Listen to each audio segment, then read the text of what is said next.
Ngayong 2025, mamarkahan ng ating kapusong si Jessica Soho ang kanyang ika-40 taon sa broadcast industry.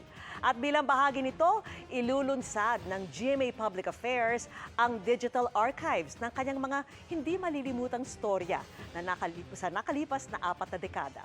Nakatutok si Mark Salazar. Marami pa rin taong na-trap sa loob ng Hyatt Terraces dito sa Baguio. Sa kasalukuyan po ay nagsasagawa na ng clearing at mapping operations ang mga tauhan ng militar doon. Ito raw yung pinakamataas na part nitong baryong ito.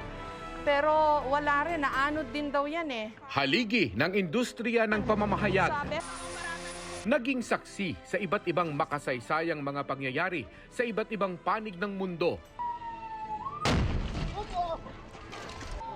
what was that? Ang husay ni multi-awarded kapuso journalist Jessica Soho, pinanday ng kanyang 4 na dekadang karanasan. Karanasan na ibabahagi niya sa paglulunsad ng kanyang digital archives na Jessica Soho at 40, telling the story of Filipinos.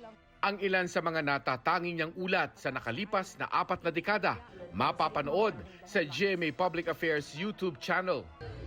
Ang mga leksyon sa 40 taong karera bilang broadcast journalist, ibinahagi rin ni Jessica sa mga tinatayang 4,000 delegado sa 2025 National Schools Press Conference, kung saan siya ang keynote speaker. If I have to live my life all over again, pipiliin ko pa rin maging journalist. Basically because I love telling stories. We break stories and happily and proudly say that we have also changed many lives for the better by way of our stories. Yes, we believe in the power of stories. Stories are powerful. Hinikayat din niya ang mga estudyante na gamitin ang teknolohiya sa pagpapalaganap ng katotohanan at paglaban sa fake news. Because you have been truly blessed with digital technology and the skill set to go with it, may I urge you to please use technology for good.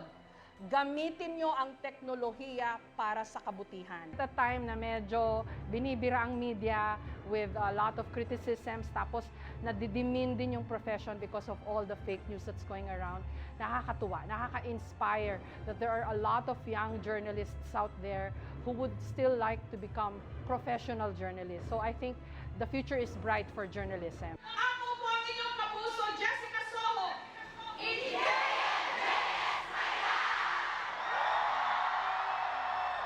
Para sa GMA Integrated News, Mark Salazar, nakatutok 24 oras.